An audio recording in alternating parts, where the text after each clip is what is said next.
The views and opinions expressed in this program are those of the individuals involved and do not necessarily reflect the official policy or position of Radyo Agri 90.1 FM management. Broadcasting on air and online. This is Radio Agri 90.1 FM Filmec. Owned and operated by the Department of Agriculture, Philippine Center for Post-Harvest Development and Mechanization. Radio Agri 90.1 FM Filmec. Sharing knowledge, news, and information. Empowering farmers through farm mechanization.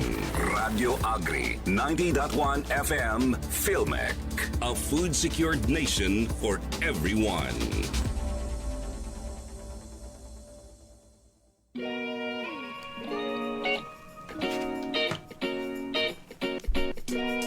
Ayan, isang malapit ng mananghalian na umaga po sa ating lahat. Ang oras po natin, it's 17 minutes past 11 in the morning.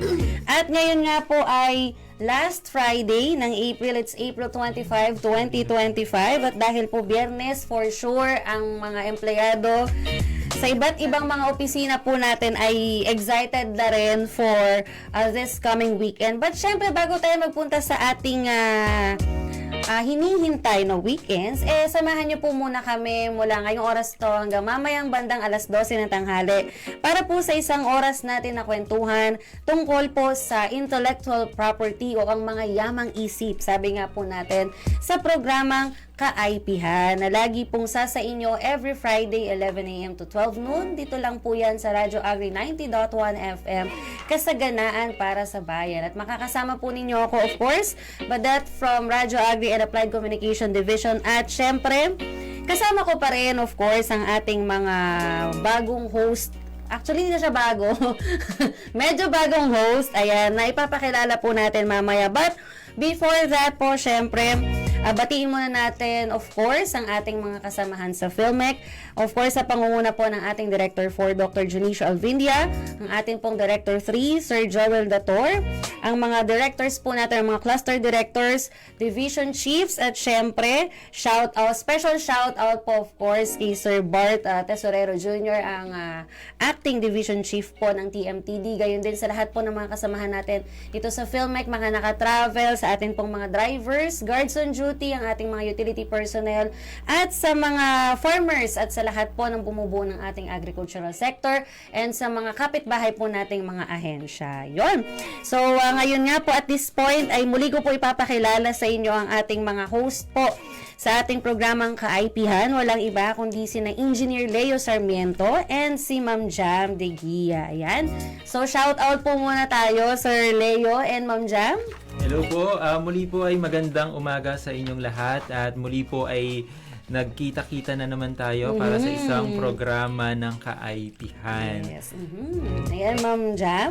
Ayan, so hi, good morning po. Sana hindi po kayo nagsasawa sa aming pagmumuka kasi mula nung Monday, tsaka this week kasi nakikita nyo kami sa mga online, dahil sa mga training. So, shout out po dyan sa office po namin kay Sir Bart, kay Sir Nestor, kay Ma'am Rem po. Yan po sa mga friends and mga ka-offices namin, kina Rosha, Zip, Ate Ding, Chai, Jenny, tsaka special mention po, shout out po Ate Princess. Hello. From Italy. Ayan. Nabalitaan ko nagtatampo daw ng very light sa mga Princess. Ayan, so binabati din po namin ang mga DOST Picard family po namin, ang Ray Central Luzon, ganun din po sa IPO Field. And shoutout din po dyan sa mga ka-church po namin, ang Youth of the Iglesia Filipina Independiente na nagdiriwang po ng kanilang Summer Youth Camp 2025 sa Balok. So, hello po sa inyong lahat. Ayan, Sir Leo, wala ka bang nailista na isa-shoutout mo? Mamaya siguro yan. Oo. Mag-iipon muna Opo. si Sir Leo. Okay? Actually, nabanggit na lahat ni Miss Jamaica buong division. Sa mga friends mo mamaya. Oo, Ay, yes, may sa mga- nakalimutan po kami. Si Sophie daw po. Hi, Si Sophie. Sophie. Ah, hello, Hello po! Sophie. Mhm. At sa mga nakatutok po sa atin sa ating radyo via 90.1 FM na frequency channel. At syempre, we are live and alive online sa ating pong live stream via our Facebook page, Radyo Agri 90.1 FM Filmex. So, bilang na ito po yung first or yung official episode 1 ng atin pong programang Kaaypihan. Ma'am Jam, pwede niyo po ba kaming bigyan ng konting description? Ano po ba itong programang Kaaypihan? Lalo na po sa mga karadyo agri natin na ngayon pa lang tayo napakinggan or ngayon pa lang po nakatutok sa ating programa via live stream po natin. So, yes po, Ma'am Badet. So, para po sa mga bago na listeners po natin sa atin pong radyo, so, ang Kaaypihan, isa po sa mga bagong radio programs na hatid sa atin po ng Innovation and Technology Support Office or ang ITSO po at ang TMTD or Technology Management and Training Division dito po sa Filmec. So, nalagi po na ito ay sa inyo tuwing Friday, 11 a.m. to 12 noon. So, sa 90.1 FM frequency channel ng inyo pong mga radyo at sa live streaming naman via Facebook page, Radyo Agri 90.1 FM Filming. Yan, Sir Leo? Yes, ang programang Kaaypihan po ay may layunin na makapagbigay ng mga awareness at maraming kaalaman sa mga karadyo agri natin dyan tungkol sa intellectual property at intellectual property rights. At ano po yung kahalagahan nito sa bawat isa, no, lalo na sa ating mga researchers, inventors, creators, composers at iba pang mga nakakapag-produce ng kanilang mga intellectual property. No? At bukod dito, ang programa rin pong ito ay mag-share ng mga aktibidad, latest news, updates at mga gawain po ng ITSO office, no, ng ating ahensya. Wherein po ang ITSO, Filmec ITSO ay isa sa 100 ITSOs nationwide at naitatagpo natin noong 2019 sa bisa po ng Memorandum of Agreement with Intellectual Property Office of the Philippines na siya naman pong governing body dito sa Pilipinas pagdating po sa mga IP-related activities and efforts. Ayun. So, thank you po for that comprehensive na backgrounder po natin tungkol sa ating program. And something about ITSO office po natin or ITSO ng Filmec. So, nabanggit ko nga po kanina ito yung official episode 1 dahil nga po last April 8 ay formally na i-launch po natin itong program natin wherein nakapagbigay po ng ilang mga background or mga short introduction tungkol nga po sa ating IP o intellectual property. So, Ma'am Jam, ano pa po ba yung ilan pong mga napag-usapan po natin during our launching episode po last April 8? Ayan, so Ma'am Badet, sa naging launching po natin last April 8, atin pong natalakay yung mga basic concepts tungkol po sa intellectual property or yung tinatawag po natin na IP. So, dito po naibahagi namin sa inyo kung ano po ba ang IP or yung tinatawag nating yamang isip sa Tagalog at kung ano po ang mga uri ng atin pong mga intellectual property. So, bukod po sa mga patents, ito po mga IP, ito po yung tinatawag natin ng mga copyrights, mga trade secrets, mga geographical indication. Yan lang po yung mga ibang types o ibang uri po ng mga intellectual property. Ayun, Sir Leo. Yes, tama po nun, no? Naging bahagi rin po ng ating discussion, no, kung gaano kahalaga na mayroon tayong intellectual property rights o IPR, no, ang anumang klase ng ating mga likha, no. May mga na-share din po tayong mga ilang cases na related dito at hindi rin po mawawala na maibahagi namin sa inyo yung mga mandates, no, or mga governing laws, no, pagdating sa IPR protection dito sa ating bansa. Kasi very important kasi nga nabanggit din po natin last time na syempre kung ano yung alam mong pagmamay-ari mo, dapat protektado ka. Kasi kahit sabihin mong gawa ko siya, pero bilang halimbawa ikaw, Sir Leo, yung nag-file ng IPR, wala na akong hawak doon. Tama po yun. Kumbaga ikaw yung merong pruweba o ebidensya na Yes, pagmamay-ari mo yun kahit kung tutuusin yung IP noon, ako yung nasa likod noon, for instance. Tama. Yun po yung isang mahalagang Yes. naging topic natin last session, no? It is first to file, not first to invent. Yun, Kaya first pag may to file, naisip not ka, to invent. protectionan mo na agad. Kasi lahat ng mga bagay na alam mong sa'yo dapat, ay, iba pala yun. Maagaw pa ng Oo, baka maagaw pa ng iba at i-claim na kanya, di ba? Kaya kailangan, yun na, first to file dapat, or ang policy, basically, pagdating sa usapin ng IPR, first to file, not first to invent. Yes, tama. Okay. So, dahil po dyan, para siguro makapagbigay, dahil nabanggit mo nga kanina din, Ma'am Jam, yung patent ay isa lamang sa napakadaming uri po ng IPR na maaring hindi rin ganun ka-familiar yung ating mga karadyo agri. So, yun po yung pag-uusapan po natin ngayon. Kasi nga parang before, during our first session, ang madalas na naririnig din na aware din tayo yung term na copyright.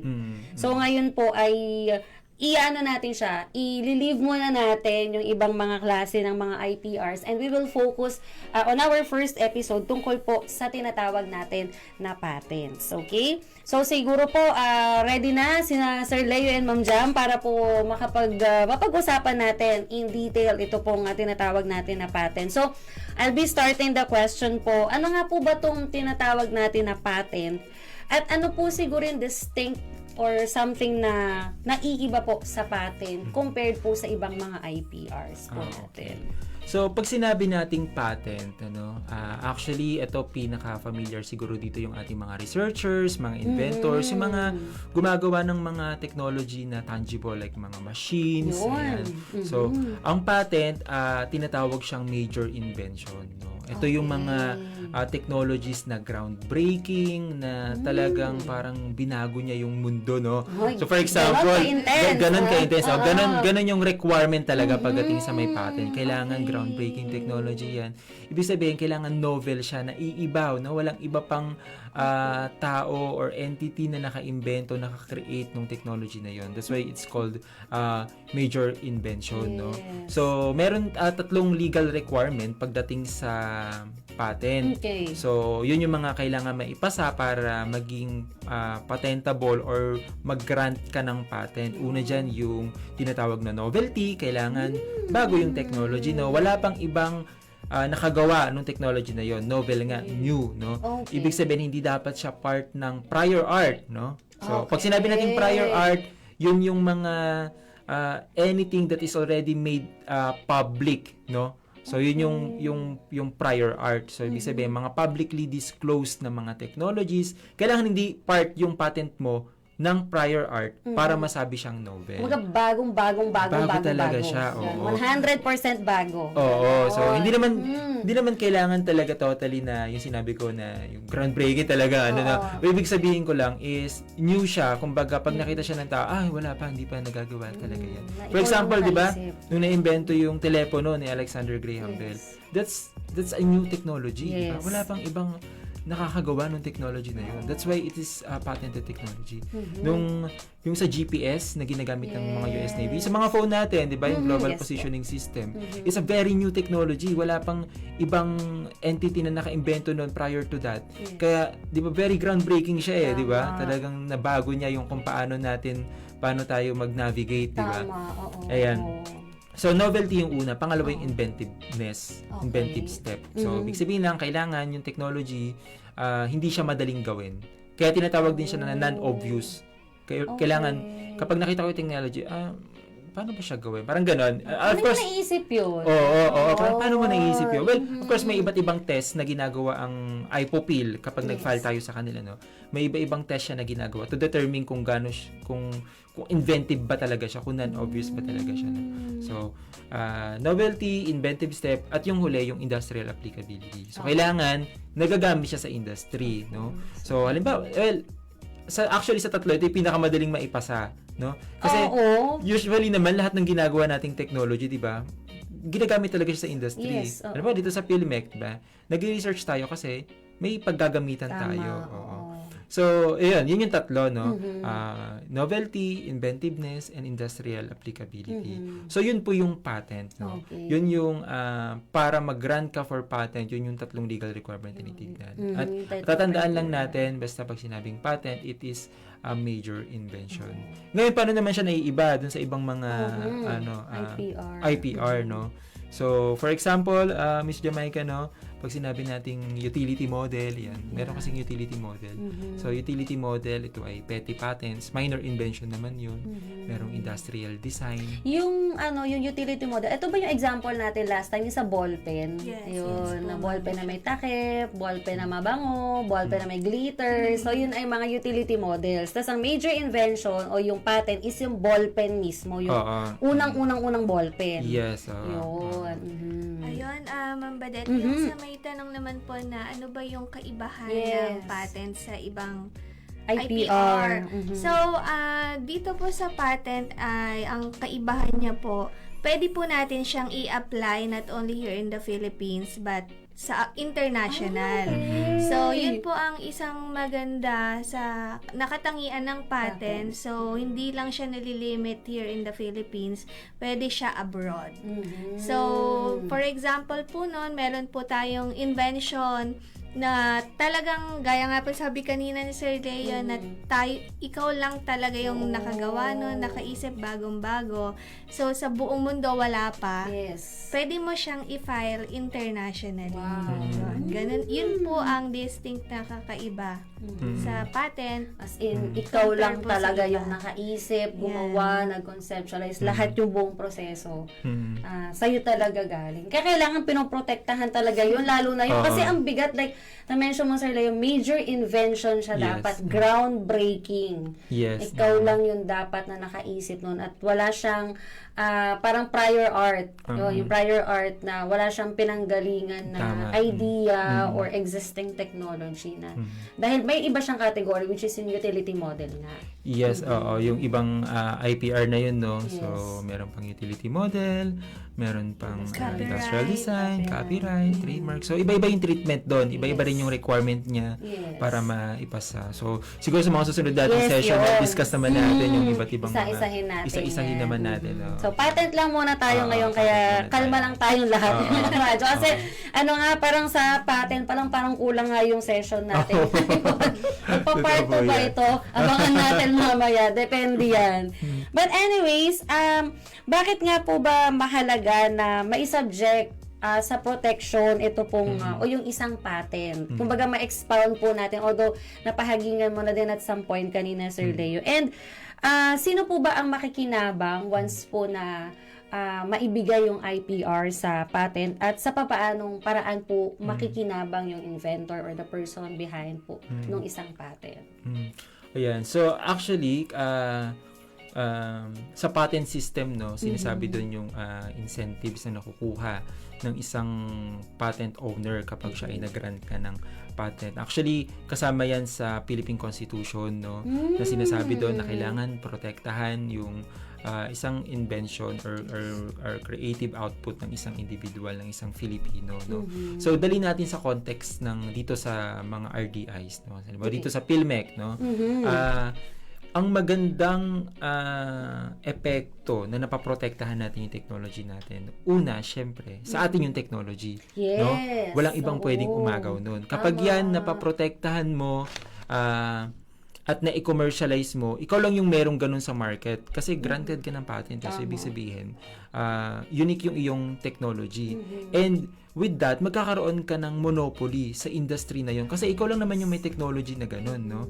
Na for example, sige, layo natin. For example, no, naka-imbento ka ng isang medicine na nakakapagpabata. Ay, grabe Diba? naman yun. Tapos Forever yan. Forever, yeah. 80 years old ka na, tapos kapag ininom mo yung medicine, mukha kang 18. Oo, 80 tama. to 18. Oo. Ganun agad. Diba? Kahit kung ganun technology, very groundbreaking technology Yes, talaga oo, yan. No? din. And for example, let's say na-file mo siya for patent. Ngayon, dahil na-file mo siya for patent, hindi siya pwedeng gayahin ngayon ng ibang tao. Kasi pag ginaya nila, pwede mong i-enforce yung rights mo sa kanila, pwede mo silang Ay, kasuhan. nauna No? ako dyan. So, dahil ikaw na may technology na ganun, meron kang monopoly ngayon sa industry na yon. So, pwede mong iset very high yung price nung medicine na yon. Kasi ikaw lang naman, wala kang ka-competition, no? So, isa yon, so, sa kumbaga, incentive mo. Yes. Kasi meron kang monopoly over invention, mamomonopolya mo, Yes. no, yung industry, kikita ka ng malaki dahil doon. Limpak. Oh, tama. And because of patent protection na meron ding parang culture of innovation, no? So sa paanong paraan naman? Kasi kapag pinail mo for protection yung iyong patent, kapalit ng binibigay sa na rights ng gobyerno ay in exchange kailangang i-disclose mo paano ba gawin yung technology na yon. Oh, No? Information. Oo, the information, tama, no? The information kung paano siya gawin. Halimbawa, si Pilmeng naka-invento siya ng rice mill. Kung paano gawin yung rice mill, kailangan i-disclose niya ngayon yon. Yun yung kapalit na binigyan ka ng protection. Ngayon, isipin natin, ay, dinisclose ko, edi magagaya siya ng ibang Yun nga, tao, kasi di ba? actually yung kasunod ko na question dyan, hindi ba magiging unfair at some point? Kasi parang akin to, ako lang nakaisip ito, ako lahat-lahat. Tapos parang, yun yung, hindi ko pa alam kung dapat tatawaging risk para sa isang inventor, creator na once na mag-file ka, kailangan mo i-disclose sa public paano mo siya ginawa from scratch. So, Yes. hindi po ba siya unfair or ano po yung essence siguro na i-disclose natin into public yung kung paano nagawa yung isang teknolohiya. Kagaya yung medicine na yun na example natin. Yes, oo. Ngayon ganito, kapag na-file kasi siya sa public, tama no? Kasi madalas din namin na-receive yung mga ganyang mga Parang concerns. initial reaction, ba't Oo. may babe? Ba't Oh, ba't sasabihin? ibibigay? Eh, di nagaya na ng Akin iba. to eh. Oo, akin to, Oo. di ba? Ang kinaganda nun, na-disclose yung iyong technology. Kasi, yung mga ibang innovator, makikita nila yon, may improve nila ngayon yung existing na innovation. Diba? Okay. Yun yung tinatawag natin na patent encourages innovation. Kasi nga, Okay. due to yung disclosure na binigay mo sa technology, makikita siya ng ibang tao, pwede niyang i-improve ngayon yun. Parang sa mga phone, di ba? Nag-umpisa Yes. tayo sa antenna phone, tas ngayon smartphone na tayo. Yeah. Kung hindi dahil dun sa disclosure na ginawa dun sa antenna phone, hindi yan mai-improve to different generations ng phone hanggang sa pagdating ng smartphone, no? So, mahalaga na merong disclosure para alam nila ano yung magiging basis nila to improve para ma-innovate yung isang technology. Ngayon, ang question ngayon dun, paano pag binenta ngayon nila yung technology, Yun di ba? nga oo. Yes, ini-innovate nila, pero dahil sa technology ko kaya na-innovate nila yon. Tama, Tapos oo. sila kikita ngayon kasi yung bibili ng tao ngayon, yung latest na technology. Syempre. Yung Oo. kasi marami nang binago dun eh. Marami nang binago. And dahil nga improvement siya ng Yes, technology for mo, sure. yun ay bibili ng tao. O, paano yun? Ngayon, dyan napapasok yung sa commercialization, di ba? Ngayon, Okay. sa commercialization kasi, hindi niya pwedeng, yung naka-improve ng technology, hindi niya basta pwedeng ibenta yun, i-commercialize. Kasi ako na pinagbasihan niya ng patent, pwede kong i-enforce yung rights ko sa kanya. Kaya mo na-innovate yan dahil sa technology ko. O, tama. So, hindi niya po pwedeng i-commercialize yun. Para may commercialize niya yun, kailangan niyang humingi ng license sa akin. Ay, taray. Yes. Dahil sa licensing na yun, ngayon ako, dahil ako ang upper hand pagdating Yes. sa pwede akong mag-enforce or pwede kong i-stipulate dun sa agreement na 20% nung kikitain mo sa akin. Tama. Diba? Kumbaga, we have to be practical, di ba? Yes, oo. And actually, nasa sa'yo na yun. Kung halimbawa ikaw mami naka-invento nun, papayag ka na kasi win-win na yun eh. Yes. Wala kang magagawa sa technology. Hindi mo ma-commercialize yun without my without my consent. Yes. So, para kumita ka, papayag ka na doon sa may Oo licensing naman, na yun, di oo, ba? kahit papano, oo. And ganun din siya kapag yung improvement niya, in-improve naman ng ibang tao. Ganun din. Kailangan naman manghingi ng license sa kanya. Ganun. Okay. Paano yun yung pala, di ba, halimbawa, sa'yo nang galing Sir Leo yung technology, yung medicine kanina. Tapos ako, in-improve ko. So, nakahingi ako sa'yo ng license. Si Ma'am Ja, meron siyang in-improve doon sa na-improve na technology galing sa'yo. Paano, hihingi pa rin ba si Ma'am Jam sa'yo ng license? Kung Depende.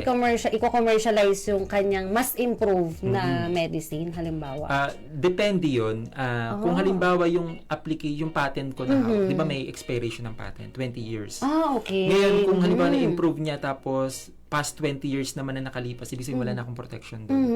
Hindi niya na kailangan manghingi ng license sa akin. Kasi naging part na siya ng public domain. Public domain. Yes. Okay. Public domain na yung technology. So, hindi niya na. Pero kung halimbawa active pa yung patent ko, tapos Yes. na-improve nung pangatlo, ngayon titignan natin, meron bang part dun sa improvement niya na makikita pa dun sa may technology ko? No? Kung meron pa dun, ngayon, ito medyo advanced na rin. Sa may application kasi, merong patent application, meron tinatawag dun na claims. claims na part. Sa claims na part ng patent application, doon mo makikita ano-ano bang component ng technology yung pinoprotectionan mo, no? So halimbawa, halimbawa sa may rice mill, no, yung whitener or yung polisher niya, yun yung pinoprotectionan ko doon. Yung whitener and polisher, ganito yung features noon, ganito siya kung paano nagwo-work, no? Ngayon, yung sa pangatlong nakaimbento, kung yung sinasabi ko dun sa claims na whitener na ganito kung paano nag-work, nakikita pa dun sa may inimbento niya, kailangan niya manghingi sa akin ng license. Kasi part pa siya nung claims ko.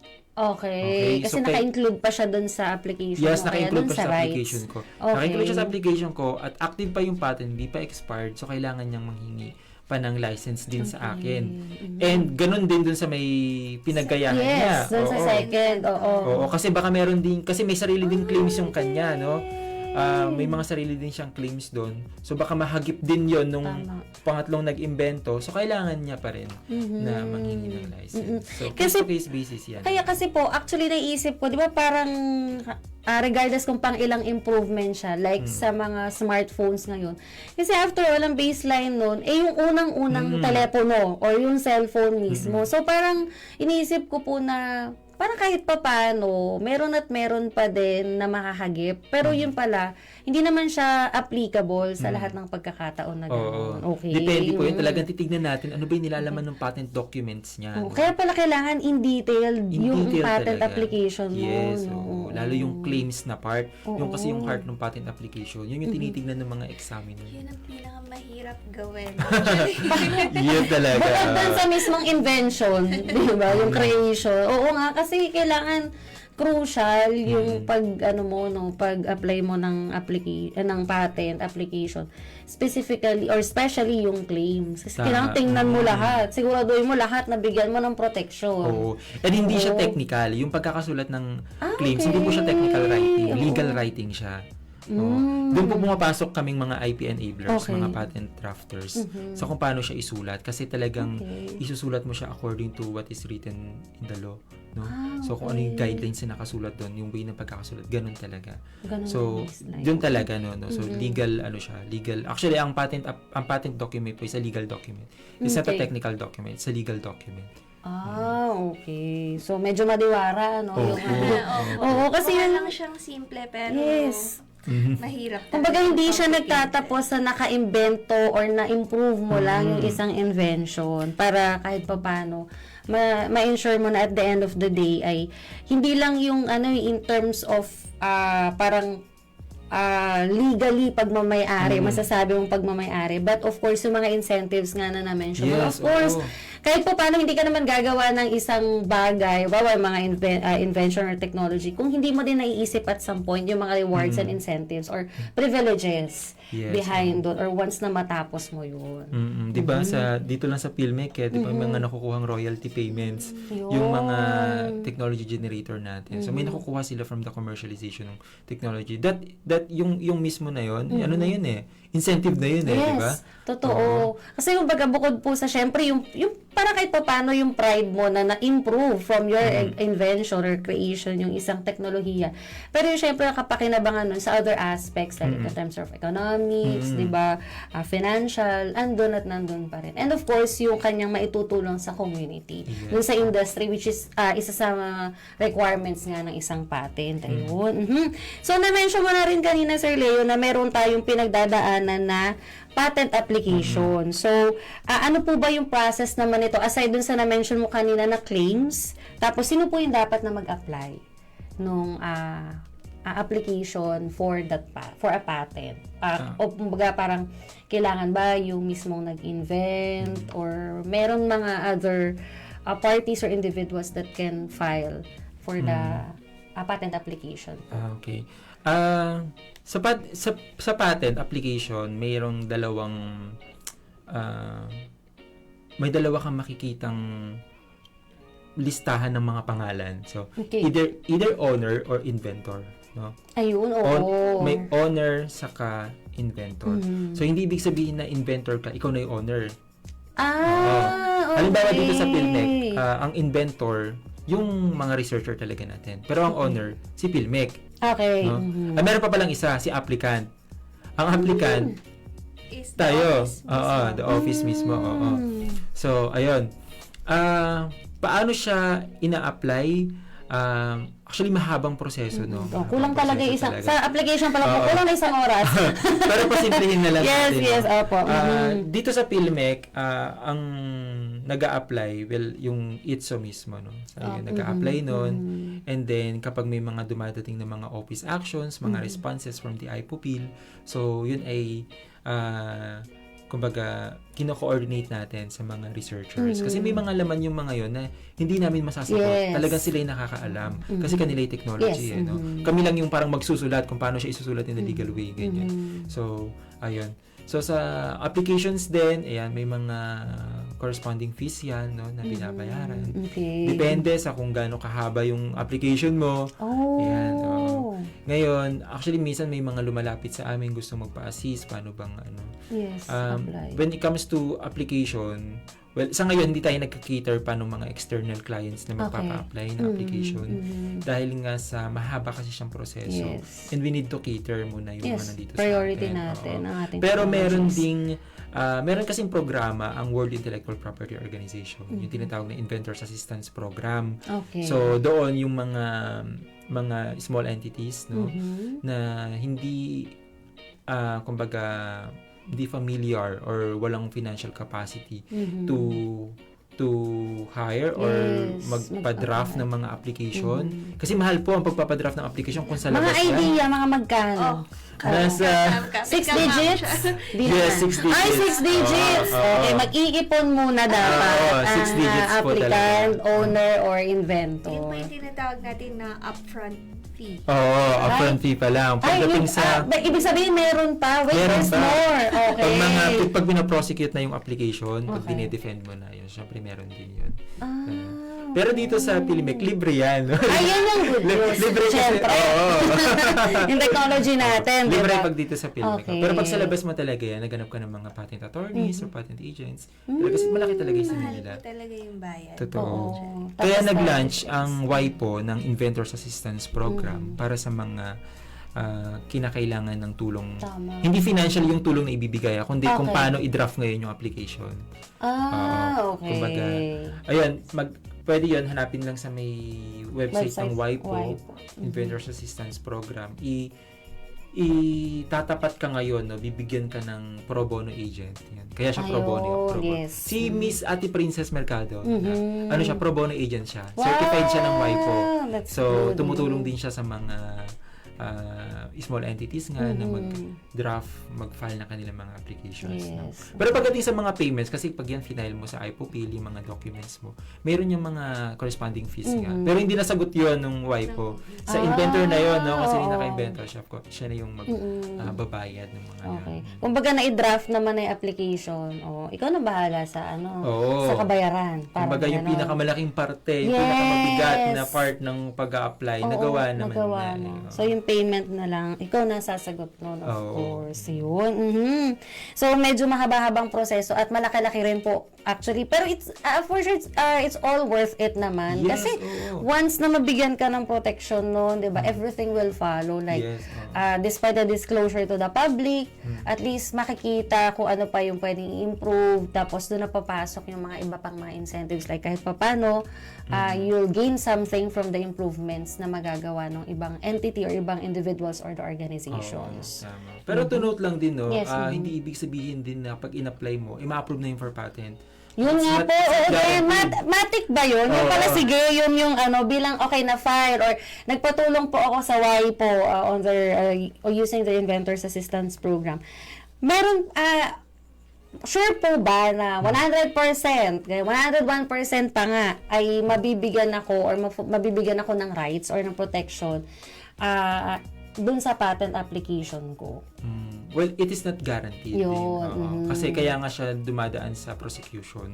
Kasi yun yung i-examine talaga siya ng patent Okay. examiner kung yan ba ay pumasa dun sa may tatlong legal Tatlong requirements. requirements. Kasi Oo. kapag hindi talaga, hindi siya papasa. Babalik Ngayon, sa'yo, tas pwede mo siyang i-improve. Pwede Bawa, i-improve, wala ibig- kulang ka sa ganitong requirement. Oo. May mga limitations sa kung ano lang yung pwede mong i-amend. Pero, yes, may opportunity naman to amend the application.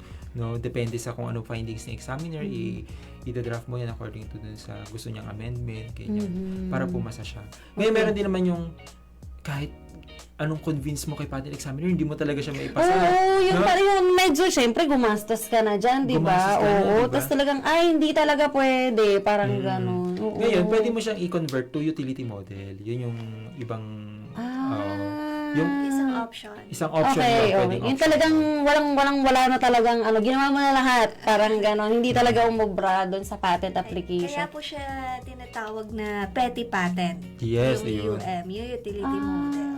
Siya yung sasalo. Sasalo! Hindi ko pa alam kung tama yung term na sasalo. Pero yung parang if all else fails sa patent, may another option which is yung sa UM. Oo, pero yung protection niya. Mas Yun yung flexi ano. po. Actually, sa patent is 20 years, Yes. di ba? Sa utility model po ay hanggang 7 years lang. Medyo malaki-laki yung diferensya, 13 years lang. Oo, pero Dami kung pa wala ka pwedeng na mangyari talagang doon. other options, di ba? Kaysa naman sa matenga na yung technology, hindi Totoo. protected, file na natin for UM. Oo. I-risk mo na yung 7 years kaysa Oo. sa nganga. Kumbaga, Oo. o makukuha pa siya ng iba. Tama. Yun. Ayun. So, na-mention nyo na po yung yung sa expiration.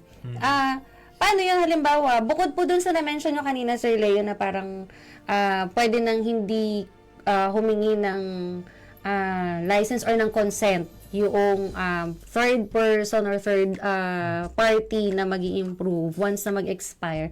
Ano po yung mangyayari dun sa technology or dun sa application or sa inventor kapag po nag-expire na, natapos na yung 20 years from the time po na nabigyan ng rights, yun pong isang technology or isang innovation or IP. Ano po mangyayari? Like, wala bang renewal? Parang ganun. Wala ba siyang ulit? Reapply or renewal po ng rights or protection po doon? Ayan, actually po, kapag yung pong patent natin ay nag-expired na yung rights niya, tatapos na po ang 20 years ng protection, ang mangyayari po doon ay mapupunta na po siya sa tinatawag natin na public domain. Okay. So, pagdating po sa public domain ay pwede na po siyang magamit ng public in free. Yun na po yung tinatawag natin kanina na hindi na po kailangan magpaalam Okay. sa inventor Oo. kapag gagamitin po natin yung isang invention in commercialization. In commercializing it. Ganun po. Super duper open na siya for public. Yes. Opo. Okay. Hindi siya pwedeng i-renew.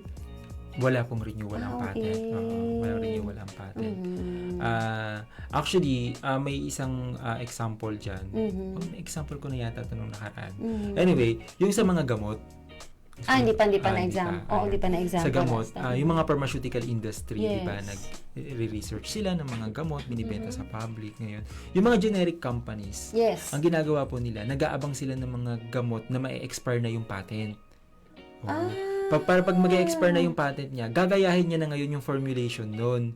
Tapos yun na yung binibenta niya na generic medicine. Kaya mura ang generic medicine. Kasi nga, yun ay galing sa mga expired na patents. Oo. Expired po na patents ha, hindi po Oo, hindi expired na expired gamot. Oo, expired na patent. Ayan, di Yung ba? gamot ay Opo. hindi po expired, pero yung kanilang rights or protection, Yun po ang yun ang nag-expire. Ayan, di ba po, kaya tulad po nung nabanggit natin last session na yung IP ay isang business strategy. Yes, so, doon po siya yung mga pumapasok. enterprises, yung mga businesses, no? Okay. Pero hindi ibig sabihin nun, kaya pala sinasabi din na kahit na generic or mas mura, same pa din yung parang in terms of the quality and Yes, effectiveness. tama. Oo. Kasi yung patent lang, yung nag-expire, pero yung gamot, the same quality pa din. Yes, Kaya siya oo. mas mura. Kasi ginagaya nila yung formulation niya mismo, yung ano. Kaya siya mas mura kasi hindi na siya gumastos sa R&D, 'di ba? Sa research and development. yes, Ginawa na yun ng oo. pharmaceutical kung sino naka-invento eh. So kaya siya mas mura. Yun. Okay. Yun yung example na pag public domain na siya, yung pharmaceutical company na yun na naka-invento, wala na siyang magagawa doon. 'Di ba? Kahit na may attachment issue ka sa, Oo. sa gamot, di Wala na ba? siyang magagawa. Wala Oo. magagawa. Kasi binigyan ka na Oo. ng batas ng protection Yes, For 20 the years. 20 years na exploit mo yung technology, binigyan Tama. ka ng karapatan na kahit magkano i-presyo mo dyan. Yes. yun talaga kapag public domain na, it's ano na, Okay. wala nang nagmamay-ari, publiko na ang Oo. nagmamay-ari. Pero at least, one thing's for sure po, regardless, napapakinabangan pa din. Continuous pa din. Tsaka at some point, parang yung legacy mo na ikaw yung nag-invent, ikaw yung gumawa ng technology or ng creation na yun is already a big matter. Tsaka ang dami nang pwedeng mangyari sa loob ng 20 taon. Like, Tama. so yun nga, yung term naman na na-exploit and na-maximize mo na yung yung industry. Ang dami, marami ka ng pera no. Yes. Saka diba? Pero hindi yung legacy talaga and how the technology or how that creation gave an impact sa society, dun sa Tama. particular industry, sa community, for sure, it made a difference na rin talaga. Oo. Tapos hindi rin naman ibig sabihin na na ginaya na siya ng iba, hindi nabibili yung produkto mo, no? Kasi yun yung sa 20 years na yun, baka naka-create ka na ng ng brand talaga na kilala ng actually tao, yun, di ba? yung brand. So kahit na ginaya na siya ng iba, halimbawa sa yung Gatorade na Yan, drink, oo. no? Yan. Hindi po to for sponsorship, pero example lang Oo, po ito example yan. lang, No? no? Yung energy drink na Gatorade. O sikat kasi siya actually Oo. pag energy drink, yun agad. Oo. Gatorade, di ba agad? Yes. Yung oo. formulation nun, pinapatent yun ng University of Florida. Pero, nung nag-expire na, so ginaya na siya ng ibang mga companies. Pero yung mga consumer, gusto pa rin bilhin yung Gatorade kasi Tama. tumatak na yung pangalan na Gatorade. Oo. Inumin na blue. Oo. Ano gusto mo, yung blue o yung orange? Tapos di ba nga parang aside from energy drink, parang kapag kami, bawa medyo masama yung chan mo, yun yung isang iniinom, yung kulay blue pa nga daw. So may mga ganong brandings na din siya. Okay. Oo, So at tama. least, di ba, yung impact talaga Oo. nung no. Papasok po yan sa discussion naman natin ng trademark. No? Ayun, Kung so abangan po ninyo yan. Paano nagkikreate ng impact yung brand mo. Yes. Oo na. Actually, hindi na yung name no, like yung energy drink. Hindi na siya energy drink Gatorade agad. Oo, And other tama. other things like in terms of diapers, toothbrush, toothpaste rather. Like pag bumili ka nga sa tindahan, pabili nga po ng Colgate. Tapos Yung Happy. yung Happy. Kasi Colgate ganun na din kahit pa paano, kumbaga, naging na siya, naging kumbaga pangmasa na siya. Yun. Ganun ka-impactful ang branding Totoo. talaga ng isang produkto. Oo, tsaka yung mismo pong invention or creation, umaabot siya sa ganung extent, 'di ba? Dahil that was how that particular patent brought impact sa ating community. Ayun. So napaka po ng ating kwento, napaka very productive and talaga napakadami pong information when it comes to patent. Pero sabi nga natin kanina, ang patent, itong pinag-uusapan po natin ngayon, isa pa lang po to sa napakaraming klase po ng mga IPs and IPRs po na mapag-usapan po sa mga susunod na episodes. Iisa-isahin natin yan for sure. So with that po, ay magbibigay naman na po tayo ng mga news and updates po sa ating mga karadyo regarding po sa mga naging previous activities po ng ITSO dito pong mga nakaraang itong buong linggo, actually itong mga nakalipas na linggo. Yan, Sir Leo?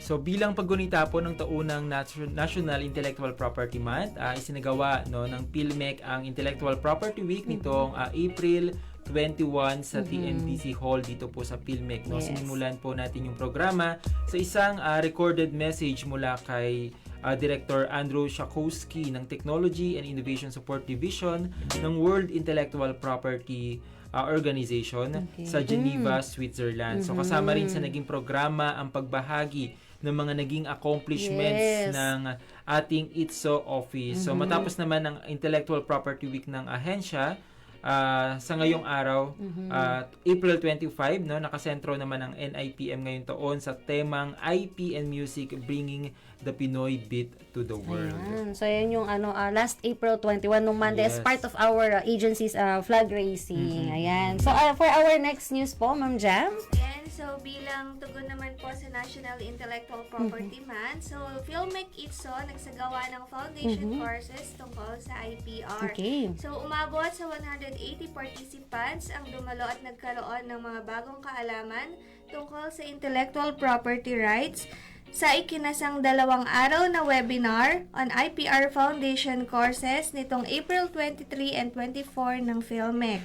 So, ikinasa ang mga naturang training sa pamamagitan ng webinar na pinangunahan ng Technology Management and Training Division at Intellectual Property and Technology Support Office ng ahensya. Nagsilbing introductory course ang nabanggit na online training kung saan ito ay may layuning makapagbahagi ng mga basic knowledge tungkol sa patent system, alamin ang kahalagahan ng IP protection sa pagpapalago ng innovations sa iba't ibang larangan mula sa sining hanggang sa agham, mga batayang prinsipyo ng batas para sa proteksyon ng bawat uri ng IP, at ang pangkalahatang proseso ng pagkuha ng IPR registration. Tinalakay ni Engineer Leo and yours truly ang mga impormasyon tungkol sa IP at IPR, mga uri ng IPR, IP system at ang kahalagahan nito, limitasyon, proseso at requirements kada IPR. Ang IPR Foundation course ay ang unang bahagi ng IPR courses na handog ng ISO PhilMec na susundan ng Basic Patent Search at Basic Patent Drafting. Yun po yung mga naging activities po ng ating ITSO office. Especially ngayong buwan nga po ay ginugunita ang National Intellectual Property Month, ang ating NIPM. So bago po tayo tuluyang magpaalam, so Sir Leo and Ma'am Jam, i-announce ko lang po yung ilan sa mga activities po ng ITSO PhilMec. So meron nga pong Intellectual Property Regular Series na nag-start na po nitong April 23 and 24. Natutuon po sa IPR Foundation courses, Basic Patent Search, and Basic Claims Drafting na nabanggit po ni Ma'am Jam kanina. Meron din pong Intellectual Property Masterclass para po sa mga researchers, innovators at inventors po ng PhilMec. Yes, yun. At totoo naman po itong activity na to sa mga knowledge or information sa patent search and claims drafting at patent prosecution responding to paper B examination. Ang Y po rin po ay mayroon ding distance learning scholarship na isa pong self-paced online arrangement study tungkol po sa IP na gaganapin naman po mula September hanggang December, wherein tayo po sa PhilMec bilang isa sa ITSO office po or ITSO sa buong bansa ay we have this privilege po to have this kind of scholarship para magkaroon pa tayo ng dagdag information sa IP. And of course, para din po sa mga composers ng ating ahensya, meron din po ang ITSO natin na libreng copyright registration. So may slots pa po ba tayo doon? Meron sir? pa po, opo.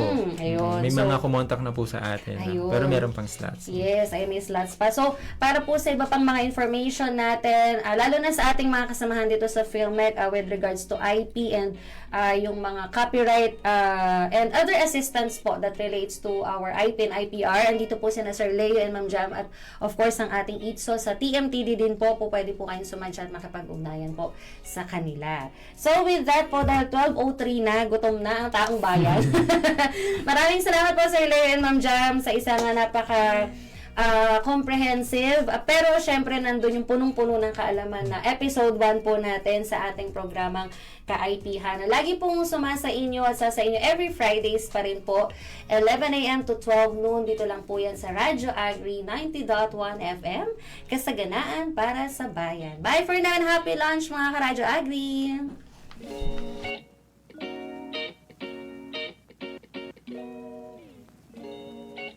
Radio Agri 90.1 FM PhilMec, a food secured nation for everyone.